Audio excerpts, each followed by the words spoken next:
இன்னைக்கு என்ன அப்டேட் அப்படின்னா 12th சப்ளிமெண்டரி எக்ஸாமுக்கான ரீவேல்யூஷன் ரீடோட்டலிங் இது அப்ளை பண்ணுறது இன்னைக்கு ஒரு டேட்டு முடிஞ்சிடுச்சு 14. அடுத்தது மண்டே 17 அன்னைக்கு தான் லாஸ்ட் டேட்டு. ஆனால் யாராவது அப்ளை பண்ணாமல் இருந்தீங்க அப்படின்னா மண்டே 17th அன்னைக்கு அப்ளை பண்ணிடுங்க. கமெண்டில் உங்கள் கேள்விக்கான பதிலை பார்க்குறதுக்கு முன்னாடி ரீவேல்யூஷன் ரீடோட்டலிங் இதுக்கான ரிசல்ட்டை எப்படி ரிலீஸ் பண்ணுவாங்க அப்படின்னு பார்க்கலாம். யாருக்கெல்லாம் மார்க் சேஞ்ச் ஆச்சோ அவங்களுக்கு மட்டும்தான் இப்போ உங்களுக்கு ரிசல்ட் ரிலீஸ் பண்ணுவாங்க. மார்க் சேஞ்ச் ஆகலை அப்படின்னா உங்கள் ரிசல்ட்டை ரிலீஸ் பண்ண மாட்டாங்க, உங்கள் நம்பர் வராது. ரிசல்ட்டை ஆன்லைனில் தான் ரிலீஸ் பண்ணுவாங்க. யாருக்கெல்லாம் சேஞ்ச் ஆச்சோ அவங்க ரோல் நம்பர்லாம் அதில் வரும். ரீவேல்யூஷன் ரீடோட்டலிங் 2 பேருக்குமே ஒரே லிஸ்டாக தான் அவங்க ரிலீஸ் பண்ணுவாங்க. லிஸ்ட்டில் உங்கள் ரோல் நம்பர் இருந்துச்சு அப்படின்னா நீங்கள் புதுசாக ஒரு ப்ரொவிஷனல் மார்க் ஷீட்டை டவுன்லோட் பண்ணிக்கலாம். அதுக்கான லிங்க்கும் கொடுப்பாங்க. இப்போ கமெண்ட்டில் நீங்கள் கேட்ட கேள்விக்கான பதிலாக பார்க்கலாம்.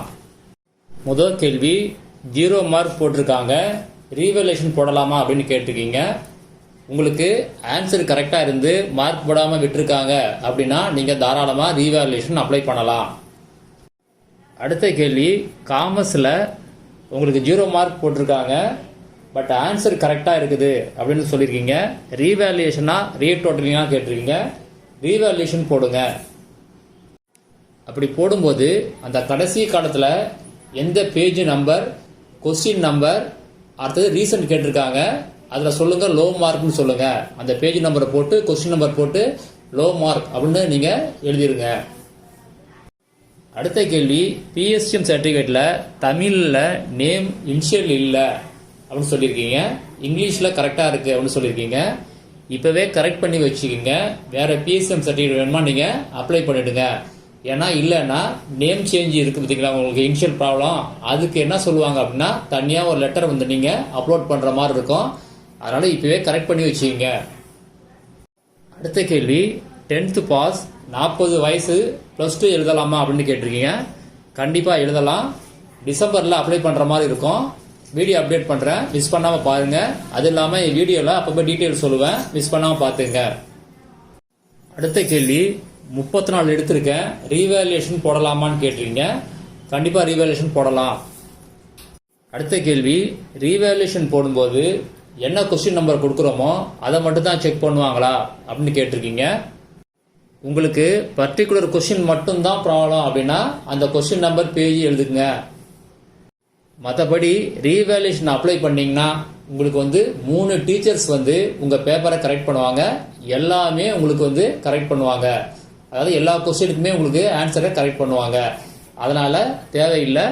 பர்டிகுலராக நீங்கள் ஏதாவது கொஸ்டின் உங்களுக்கு தப்பாக தெரிஞ்சிச்சு, மார்க் கம்மியாக போட்டிருக்காங்க அப்படின்னா மட்டும் அந்த கொஸ்டின் நம்பர் பேஜை நோட் பண்ணுங்க. அடுத்தது ஒரு கேள்வி கொஞ்சம் பெரிய கேள்வியாக கேட்டிருக்கீங்க. ஆனால் உங்கள் கேள்விலேருந்து ஒன்று மட்டும் நான் புரிஞ்சுக்கிட்டேன். அதை என்னன்னா 90 மார்க்குக்கு நீங்கள் 32 எடுத்திருக்கீங்க. இப்போ 100 மார்க்குக்கு 36 மார்க்கு நான் பாஸு, ஆனால் அவங்க ஃபெயில்னு போட்டிருக்காங்க அப்படின்னு சொல்லியிருக்கீங்க. நீங்கள் சொல்கிறது கரெக்டு தான். அவங்க 36 மார்க்கு போட்டிருக்கணும். இதே மாதிரி ஒரு ப்ராப்ளம் இப்போ மார்ச்சில் நடந்த எக்ஸாம் ஒருத்தருக்கு வந்துச்சு. அவர் ஒன்றும் பண்ண முடியல. அவரால் திரும்ப இப்போ சப்ளிமெண்டரி எக்ஸாம் எழுதி அவர் பாஸ் பண்ணிட்டாரு. இப்போ நீங்கள் என்ன பண்ணுங்க அப்படின்னா ஒரு சான்ஸ் உங்களுக்கு என்னன்னா ரீடோட்டலிங் அப்ளை பண்ணி பாருங்க. சப்போஸ் உங்களுக்கு வாய்ப்பு இருக்கு, இல்லைன்னா நீங்கள் நேராக போய் கேட்டீங்கன்னா என்ன சொல்றாங்கன்னு பாருங்க. டிஓ ஆஃபீஸில் போய் கான்டாக்ட் பண்ணி பாருங்க. பார்த்துட்டு அதுக்கு பிறகு ரீடோட்டலிங் நீங்கள் அப்ளை பண்ணிடுங்க. அடுத்த கேள்வி 7 கொஸ்டினுக்கு ஆன்சர் பண்ண, ஆனால் அவங்க எக்ஸ்ட்ரா கொஸ்டின் போட்டு இருக்காங்க அப்படின்னு சொல்லியிருக்கீங்க. அதை கரெக்ஷன் பண்ணாங்களா இல்லை அடிச்சிட்டாங்களா அப்படின்னு பாருங்க. அந்த 7 கொஸ்டின் ஓகே அப்படின்னு நினைச்சீங்கன்னா நீங்கள் மறுபடியும் ரீவேல்யூஷன் போடுங்க. இல்லை மார்க் போட்டுட்டு அந்த மார்க்கை ஆட் பண்ணலை அப்படின்னா அதுக்கு நீங்கள் ரீடோட்டலிங் தான் போகணும். அடுத்த கேள்வி 30 மார்க் தான் வந்திருக்குது, ரீடோட்டல் அப்ளை பண்ணால் பாஸ் போடுவாங்களா அப்படின்னு கேட்டிருக்கீங்க. இப்போ நீங்கள் உங்கள் ஆன்சர் ஷீட்டை செக் பண்ணி பாருங்கள். அதில் எந்த ப்ராப்ளமும் இல்லை. ஆனால் எல்லா ஆன்சரும் கரெக்ட் பண்ணியிருக்காங்க. மார்க் கம்மியாக இருக்கிறதா நீங்கள் ஃபீல் பண்ணீங்க அப்படின்னா ரீவேல்யூஷன் போங்க. அடுத்த கேள்வி எத்தனை கொஸ்டின் வேணால் ரீவேல்யூஷன் போடலாமா அப்படின்னு கேட்டிருக்கீங்க. எத்தனை சப்ஜெக்ட் வேணாலும் ரீவேல்யூஷன் போடலாம், எத்தனை கொஸ்டின் தேவையில்லை. நீங்கள் ரீவேல்யூஷன் நீங்கள் அப்ளை பண்ணாலே உங்களுக்கு வந்து என்ன பண்ணுவாங்க அப்படின்னா 3 டீச்சர்ஸ் வந்து உங்கள் பேப்பரை ஃபுல்லாகவே ரீவேல்யூஷன் பண்ணுவாங்க. பர்டிகுலராக ஏதாவது கொஸ்டின் உங்களுக்கு டவுட் இருந்துச்சுன்னா அந்த கொஸ்டின் நம்பரையும் பேஜ் நம்பரையும் நீங்கள் மார்க் பண்ணலாம். அதில் அடுத்த கேள்வி, 5 மார்க் கொஸ்டினுக்கு 2 மார்க் கொடுத்துருக்காங்க. ஒரு 5 மார்க் கொஸ்டினுக்கு 5 மார்க் கொடுத்துட்டு அடிச்சுட்டு 3 மார்க் போட்டிருக்காங்க. இப்போ எந்த மாதிரி ரீசன் எழுதுறது அப்படின்னா, நீங்கள் அந்த கொஸ்டின் பேஜ் நம்பர் போட்டு லோ மார்க் அப்படின்னு கொடுத்துருங்க, அவங்க பார்த்துப்பாங்க. அடுத்தது ஒரு கேள்வி, ஏஜ் 19, எனக்கு 12th அரியர் நான் முடிச்சுட்டு நெக்ஸ்ட் இயர் நான் காலேஜ் ஜாயின் பண்ணலாமா, ஏஜ் லிமிட் என்ன அப்படின்னு கேட்டிருக்கீங்க. இதே கேள்வி நேற்று கேட்டிருந்தீங்க, பதில் சொல்லிட்டேன், மறுபடியும் சொல்கிறேன். உங்களுக்கு ஏஜ் லிமிட் வந்து 40 வயசு வரைக்கும் நீங்கள் காலேஜில் ரெகுலரில் ஜாயின் பண்ணலாம். ஆர்ட்ஸ் காலேஜுக்கு உமன் கேண்டிடேட் 43 வயசு வரைக்கும் நீங்கள் காலேஜில் ஜாயின் பண்ணலாம். அதே மாதிரி மாற்றுத்திறனாளி கேண்டிடேட் இவங்க 45 வயசு வரைக்கும் நீங்கள் காலேஜில் ஜாயின் பண்ணலாம். அடுத்த கேள்வி என்னன்னா, ஒருத்தர் ஸ்கூல் ஸ்டூடெண்ட் வந்து இன்டர்னல் மார்க் வந்து 8 மார்க் போட்டிருக்காங்க, அப்புறம் டோட்டல் மார்க் 33 அப்படின்னு சொல்லியிருக்கீங்க. உங்கள் கேள்வி சரியாக புரியல. ஆனால் ப்ராக்டிக்கல் சப்ஜெக்டை பொறுத்த வரைக்கும் 70 தியரி பேப்பரில் நீங்கள் 15 எடுக்கணும் பாஸ் மார்க்கு. அதாவது 70க்கு 15 எடுத்தால் தான் பாஸ். ஓகேங்களா?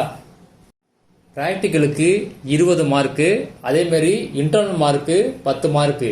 இந்த 30 மார்க்கும் நீங்கள் எடுத்தாலும் ஒன்று தான், எடுக்காமல் இருந்தாலும் ஒன்று தான். ஆனால் டோட்டல் மார்க் எவ்வளவு வரணும் அப்படின்னா இது 3 சேர்த்தா 35 வரணும். அதில் தியரியில் நீங்கள் 70க்கு 15 எடுக்கணும்.